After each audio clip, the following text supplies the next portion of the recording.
మా యాత్ర చార్ధామ్ యాత్ర. ఫైనల్గా మేము ఈవినింగ్ 4కి రీచ్ అయ్యామండి ఇక్కడ బద్రీనాథ్ టెంపుల్కి. 1 డే అంతా కూడా మేము ఇక్కడ బద్రీనాథ్లో స్పెండ్ చేయడం జరిగింది. మార్నింగ్ నుంచి నైట్ అయిపోయింది. చెప్పాను కదా 1 డేలో అన్నీ కంప్లీట్ చేసుకుని రమ్మన్నారు.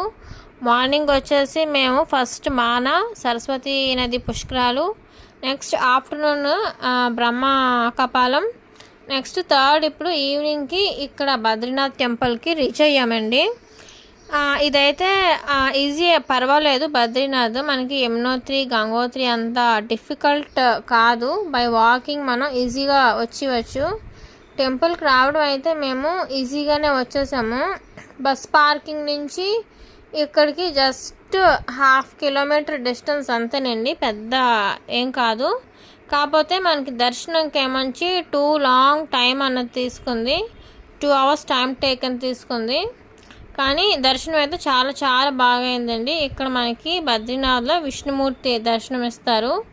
ఇక్కడ విష్ణుమూర్తి బద్రీ చెట్ల కింద నివాసం ఉన్నారనేసి ఒక విశేషం అండి. దానివలన మనకి బద్రీనాథ్ అని పేరు ఇక్కడైతే ఈ టెంపుల్కి వచ్చింది. చార్ధామ్లోని మేము థర్డ్ దర్శించుకున్నది ఈ బద్రీనాథ్ అండి.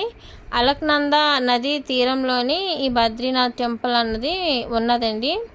2 cool mountains, Garhwal mountains, hill mountains, snow hills మధ్యన ఈ టెంపుల్ ఉంది. ఇయర్కి మనకి నవంబర్ నుంచి నెక్స్ట్ మంత్ ఏప్రిల్ వరకు టెంపుల్ అంది క్లోజింగ్లో ఉంటుందండి. ఇప్పుడును ఎవ్రీ ఇయర్ 6 months ఓపెనింగ్.